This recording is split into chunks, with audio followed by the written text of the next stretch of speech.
Bueno, este es otro paciente, un poquito más eh, diferente. Este ya no es un paciente atlético, es un paciente de 35 años de edad, que viene con el diagnóstico de un ostrigonium y que tiene datos de una osteocondritis del astrágalo. Esa es su radiografía. La radiografía de tobillo, es una P y una lateral, que eso ayuda muchísimo para poder ver lesiones óseas. Y lo que se ve, ustedes ven eso que está aquí atrás, este es el ostrigonium, que es una prominencia posterior del astrágalo, que puede hacer algún tipo de inflamación o puede producir dolor crónico y muchas molestias. Y esto a veces, o sea, puede dar una osteocondritis de la inserción de los ostrigonium. Es una variante anatómica ya muy conocida, pero que sí se puede complicar. Sin embargo, que se ve la densidad del calcáneo se ve disminuida, como si tuviera una alteración de la densidad ósea, que llamó la atención desde ver esta radiografía. Esa es la única prevención que la podemos tener, donde sí el calcáneo se encuentra con disminución de la densidad de la parte más anterior. Y eso puede ser por desuso, por infección, por osteomielitis, puede ser muchas cosas. Principalmente la osteoporosis por desuso, esa es una de las principales que hace que se disminuya la densidad ósea. Vean esas imágenes son unas sagitales de lo que sería el tobillo, y sí lo que estamos viendo es que el calcáneo se encuentra aquí. Ese es el tendón de Aquiles, de aquí viene atrás, ¿no ven? Está oscuro, se va hasta arriba. ¿Okay? Esta es la fascia plantar y todos los músculos cortos de flexores de los dedos. Y lo primero que llama la atención es todo lo blanco, ¿no? Todo lo blanco en esas secuencias que quedamos que son que suprimimos la grasa para que brille lo blanco, brille el líquido. Todo esto es inflamación. Tenemos muchas colecciones de líquido que se extienden alrededor de los malleolos, de la región tibioastragalina, astragalocalcánea y en la parte anterior del astrágalo, y se distienden estas bolsitas que serían las bursas, tanto la bursa posterior como las bursas anteriores, y tienen colecciones de líquido en su interior, y también hay la grasa de la parte posterior del tibio se encuentra con inflamación. Y ese es el ostrigonium, manda por acá, parte de los ligamentos de ahí. Pero el proceso anterior del calcáneo tiene cambios de densidad, que sería esta, que tiene edema completo, ¿no? Y acá está el cuboides, este es el hueso cuboides, y esta es la articulación calcáneo-cuboidea con edema de todo el hueso, ¿no? Entonces, no es nada bueno. Las siguientes imágenes que vemos, pues seguimos viendo como esas colecciones líquidas que se encuentran dentro de las bursas, conceptos y distensión, lo podemos ver totalmente con estas imágenes tubulares negras que vemos por acá, que son los tendones flexores, que es porque se encuentra en la parte posterior, y podemos ver que toda esta colección se empieza desde el seno tarsal, y el edema o esos cambios de intensidad vienen del proceso anterior del calcáneo. Esta es la superficie articular astrágalo calcánea posterior, que es parte de las fondos de apoyo. La articulación anterior viene en otros cortes más anteriores. Y como este que estamos viendo, vean, aquí están, esta es la superficie articular media, que está aquí. Esta es la calcáneo astragalina media, y hay una anterior, o sea, hay tres áreas de apoyo entre el astrágalo y el calcáneo. Usualmente también puede haber dos, o puede haber que alguno esté, o sea, no esté una de las tres, principalmente la anterior puede ser que desaparezca. Pero sí vemos que hay grandes colecciones de líquido que tienen formas como quísticas o tubulares, que principalmente afecta los tendones, y ese es el tendón flexor del dedo gordo, ese que lo ven ustedes aquí. Y alrededor se encuentra mucho líquido, eso quiere decir que la vaina del tendón se encuentra llena de líquido. Y es importante el flexor propio del dedo gordo, porque este viene del músculo que tenemos acá atrás de la pantorrilla. Entonces, si ustedes quieren hacer ejercicio para aumentar la pantorrilla, pues muevan el dedo gordo. Moviendo el dedo gordo, mueven este tendón y mueven parte del músculo que está acá. Pero entonces, y entonces crece la pantorrilla, poquito, ¿no? Pero pues, la crecen. Entonces, es un recordatorio. Traten de trabajar su dedo gordo. Es importante. Este paciente, pues no creo que lo pueda trabajar mucho, pero tiene aquí una pequeña lesioncita en donde está la articulación media, calcáneo estragalina media, tiene una erosión con inflamación, así como inflamación también del astrágalo que se alcanza a ver en la parte más anterior en este paciente, ¿no? Vean, también lo vemos. Entonces, vamos a ver ahora unos cortes que serían, rápido, vamos a ver, un poquito. Ah, mire, brinco. Ahí está. Ok. Ok. Ese es un corte oblicuo posterior, donde estamos viendo parte del peroné, estamos viendo parte de la tibia. Y esto que está atrás, acá viene lo que sería el tendón de Aquiles. Y ese es el tendón flexor del dedo gordo. Y todo alrededor tenemos una colección, o sea, la vaina donde debería estar se encuentra totalmente inflamada. ¿Ven? Y se producen unos quistes. Vean, aquí está bien el tendón engrosado. Aquí está el tendón y todo alrededor se encuentra lleno de líquido. Igualmente, como estamos viendo estos otros dos tendones que están del lado de la tibia, que sería el lado interno del pie, del tobillo, pues estamos viendo lo que sería el flexor común de los dedos y el otro sería el tibial posterior. Y también encontramos que tiene un edema alrededor o tenemos un derrame. Acá vienen los peroneos, los dos tendones peroneos se encuentran por acá. Y este es el de Aquiles. Vean, así se están viendo las colecciones que vienen por todos lados, afectando todos los lados, principalmente aquí. Volvemos a recordar los tendones, miren, aquí están los tres tendones, que sería el tibial posterior, el flexor común de los dedos y el flexor del dedo gordito. Y eso de acá que vienen los dos peroneos, el largo y el corto, a veces vienen juntos y luego se separan, o a veces se pegan, pero no quiere decir que estén juntos. Y aquí vamos viendo cómo van y cómo estamos teniendo líquido en todos los espacios articulares, cómo se extienden todos los espacios articulares en todos lados y cómo hay un proceso inflamatorio. Vean, la densidad normal del hueso en estos tipos de pacientes sería así, sería oscura, y todo lo blanco es edema óseo. O sea, el edema óseo es un proceso inflamatorio extenso que estamos viendo. Fíjense que aquí es donde viene pasando el flexor del dedo gordo y cómo está el tendón y alrededor dentro de su vaina donde viene y se encuentra lleno de líquido. Igualmente el peroneo no tanto, aquí están los dos peroneos, y aquí está el tibial posterior y el flexor común de los dedos, ¿no? Pero acá está la articulación, parte de lo que sería la tibio astragalina. Todo eso se encuentra lleno de líquidos. Este paciente tiene un proceso extenso, inflamatorio, de toda lo que sería el retropié, o sea, la lesión del tobillo, y que tiene una tenosinovitis extensa de diferentes tendones. Este paciente tiene un proceso inflamatorio extenso, que es lo que le está pasando junto con una osteocondritis del calcáneo y del astrágalo. Y aquí vamos a ver algunas otras secuencias. Estas son secuencias T1. Déjame ver si podemos. Vean, eso fue. Está. Miren, ese es un T1. O sea, en el T1 no se ve nada del hueso, todo el hueso se ve perfectamente. Ese es súper anatómico.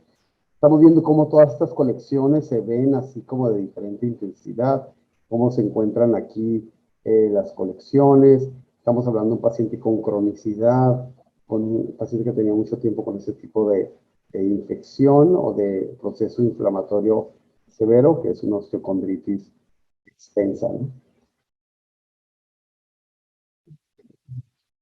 Entonces, esos son los tendones.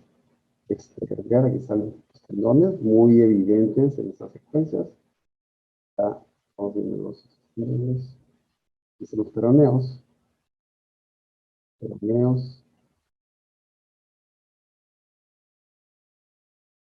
reflexo propio del dedo gordito, aprovechando, viene bajando. Aquí está. Ese es el tendón flexor propio del dedo gordito. Y luego más afuera se encuentra el flexor de los dedos, aquí viene. Luego viene el tibial posterior. Tibial posterior, que eso como pues, si es un recordatorio anatómico, todo se ve en la resonancia. Sinovitis posterior, tenoseminitis de los flexores mediales, osteocondritis del astágalo, calcáneo y escafoides. A este paciente yo le pedí, le recomendé a su doctor que hiciera un SPECT-CT con ubiquinona para descartar una osteomelitis o proceso séptico extenso. Veremos a ver qué pasó con los resultados. Obviamente, funcionarlo y drenarlo, pues a lo mejor le va a dar un dato de la infección, eso lo podemos encontrar. Bueno, ok, vamos a ver eso. Este es el último caso que vamos a ver. Este caso es de ahora en la semana y se los quise presentar porque está muy interesante. Si ven ustedes una radiografía, normalmente deberíamos de encontrar en las dos proyecciones, la oblicua de hombro izquierdo, estamos viendo lo que sería la cabeza del húmero y estamos viendo la cavidad glenoidea, y en esta otra, que aquí está la cavidad glenoidea y la cabeza se encuentra posterior. Entonces, con esto yo pienso que está luxada, porque la cavidad glenoidea es esta línea. Entonces, tiene una luxación de hombro y se ve deformado totalmente la cabeza del húmero. Y aquí estamos viendo un trazo de fractura donde se ven como si tuviera líneas diferentes la cabeza del húmero, y ahorita lo veríamos en la resonancia magnética. Entonces, quería que vieran esto, que las radiografías, cualquier trazo que vean sospechoso ustedes, a veces cuando no tienen un reporte médico y que tienen que ustedes enfrentarse a esta radiografía, pues fíjense primero que el espacio articular en esta proyección en la oblicua se debe de ver el espacio articular y en la parte de afuera se debe de ver la cabeza del número. En este está metida, está posterior, y aquí persistentemente otra vez está metida ahí posterior, y tiene estos trazos que normalmente no deberían presentarse. Eso es difícil entenderle, pero así lo doy. Ahora vamos a ver las imágenes directamente en nuestro sistema de PACS. Ahorita la vamos a ver. Ok, perfecto. Bueno, ahora estamos viendo 4 imágenes del paciente de una resonancia de bajo campo. Está hecha con un magneto abierto. Y aquí estamos viendo un axial, desde arriba hasta abajo. Ok, y lo que vemos, fíjense. Aquí estamos viendo, este es el músculo deltoides. Este estamos viendo la cavidad glenoidea de la escápula. Todo lo blanco es líquido. ¿Ven? Y esta es la cabeza de lo que sería la cabeza del húmero. Normalmente la cabeza del húmero debe ser redondita. El paciente no la tiene redondita, la tiene deformada con un trayecto como si fuera una fractura aquí, anterior, y estamos viendo una deformación con hundimiento en la cara anterior también. Estamos viendo algún fragmento que se encuentra por acá adelante, y si nos vamos más hacia adelante, vemos que esto de aquí es el tendón del subescapular que viene y se inserta en la tuberosidad menor y se encuentra partida la tuberosidad o desprendida la tuberosidad menor hasta posterior a lo que sería el canal bicipital, que es este. Es el canal bicipital y esa es parte del tendón del bíceps y se encuentra fracturada. Y nos veamos aquí atrás, pues se encuentra fuera del lugar, está luxada posterior con deformación, y el labrum, que es lo que detiene a la cabeza dentro del la glenoide, se encuentra roto y desplazado, que es este de aquí, aquí se encuentra totalmente desplazado. Entonces nuestro paciente tiene una luxación posterior, una fractura parcial de la cabeza del húmero, tiene desgarro y abulsión parcial de la tuberosidad menor, donde se inserta el subescapular, y tiene una lesión del labrum, que sería este de aquí, a lo que le llaman Bankart, que es parte de la fractura posterior de lo que sería el reborde de la cavidad glenoidea, y esta fractura que le imprime el labrum, el reborde posterior de la cavidad glenoidea, se imprime en el hueso, se llama fractura de Hill-Sachs, y eso es lo que estamos viendo en este paciente. Además que tiene un derrame articular extenso. Este paciente no es de ahorita, este paciente es un paciente crónico, ya tiene mucho tiempo. que no se le redujo su luxación porque la cabeza del húmero estaba fracturada. Entonces hay que tener mucho cuidado porque a veces los pacientes se fracturan a la hora de que se luxan, entonces queda atorada la cabeza del húmero y si alguien la trata de manipular, pues puede causar mucho más. Eso es bien importante tratar de identificar cuando nuestros pacientes se fracturaron, entonces no tratar de hacer una maniobra tan fácil, sino hacer estudios complementarios. Usualmente puede ser una tomografía, rayos X y también puede ser esto, y una buena exploración por un ortopedista les va a ayudar mucho mejor para resolver el problema de nuestro paciente. Les voy a enseñar ahora una proyección coronal, que sería esta, donde estamos viendo, pues miren, acá viene lo que sería el deltoides, aquí debe estar la cabeza del húmero. El deltoides está afuera, estamos viendo otra vez la cabeza del húmero que está aquí, y en vez de ser redondita, como normalmente la vemos, como un cerillo, aquí la vemos con un hoyote, y eso que pasa por aquí es parte del labrum que está desprendido, que es lo que debería estar deteniendo a la cabeza humeral en su lugar, y esta es la parte posterior, donde ya está luxada, y estamos viendo toda la parte posterior acá de la cabeza. El derrame alrededor, ese es el tendón del supraespinoso, se ve perfectamente bien. El hecho de que se salga, o sea, tengamos una luxación, no quiere decir que se rompan los tendones. Usualmente se rompe el ligamento glenohumeral, se lo rompe el labrum, se puede lastimar o puede tener una fractura en la parte de la cavidad glenoidea. Podemos tener una fractura de Hill-Sachs. Pero ya cuando se fractura la inserción de uno de los tendones, entonces a veces queda atrapada la cabeza fuera de su lugar y ya no se puede regresar a donde debe estar. Entonces, eso ya requiere una emergencia y se requiere que sea por manejo especializado como un traumatólogo, ¿no?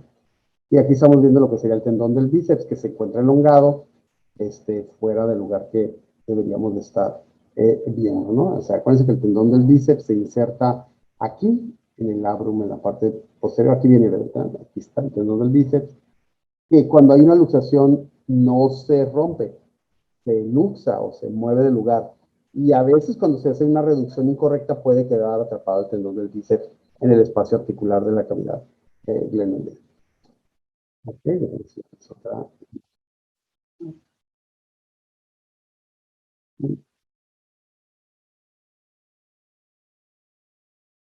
Vean, esta es una proyección sagital donde estamos viendo, pues se acuerdan el tendón del supraespinoso, que es el intraespinoso, el subescapular. Ya tiene mucho tiempo porque se encuentra totalmente disminuido.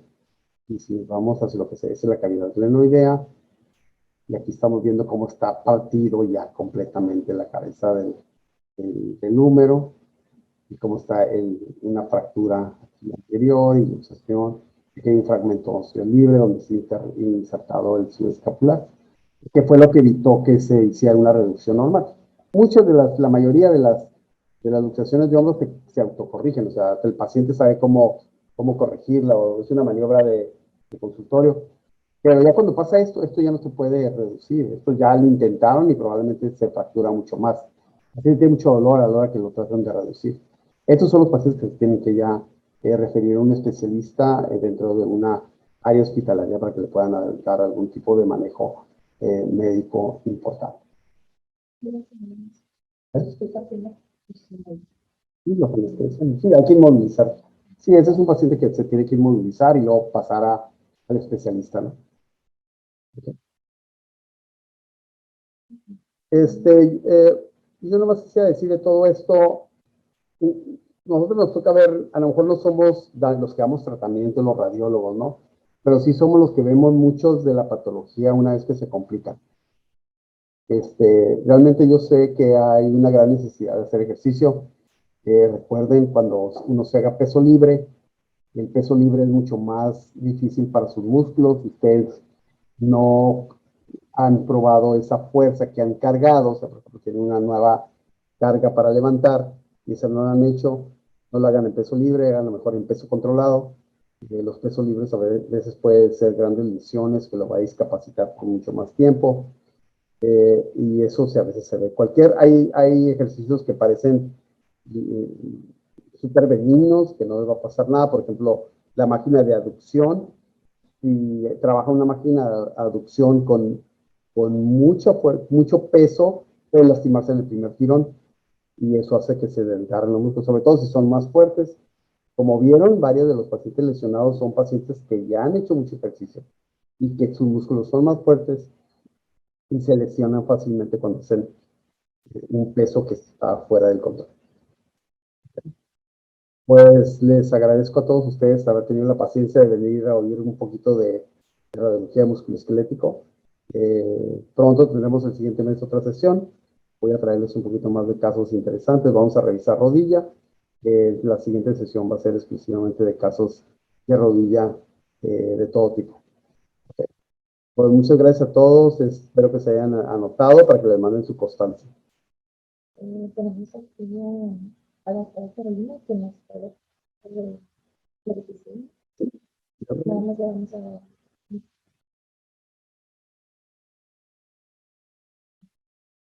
Le pasaremos a la doctora Carolina Oñate, la médica nuclear, para que nos diga algo sobre Isidina. ¿Sí? Muchas gracias. Muy buenas noches a todos. Únicamente quería hacer un comentario con respecto a la ubiquicidina que mencionó el doctor Mendoza en una de sus conclusiones. El valor agregado que nos da la ubiquicidina es que nos permite delimitar las zonas de infección, sobre todo a nivel de hueso. Hay muchísimos estudios, sobre todo a nivel de extremidades y columna vertebral, y hemos tenido varios casos interesantes. Incluso le voy a proponer a Angie, la coordinadora, y al doctor Mendoza poderles presentar varios casos, porque la ubiquicidina en sí es un péptido. Es un péptido que marcamos con tecnecio y nos permite visualizar específicamente la infección. Este radiotrazador no va a captar en inflamación, no va a captar en tumor, pero sí en infección. Entonces, esta alta sensibilidad y especificidad es un valor agregado a los estudios de radiología convencional. Si me lo permiten, en otra ocasión platicamos a profundidad. Igual si alguien está interesado, con gusto pueden marcar a núcleo y solicitar una llamada conmigo. Soy la doctora Carolina Oñate y con gusto les puedo resolver dudas o podemos comentar casos también. Muy buenas noches. Pues muchas gracias, doctora Carolina, por ese comentario interesante y yo puse eso por tratar de ayudar al paciente a poder decidir si este paciente tiene infección. Creo yo que es una buena ayuda para el diagnóstico clínico de todos nuestros pacientes que tienen complicaciones de musculoesquelético. Okay, pues muchas gracias a todos. Entonces, espero que le hayan pasado bien. Hay que ver por aquí para que les den su constancia de que vinieron con nosotros. Okay. Buenas noches.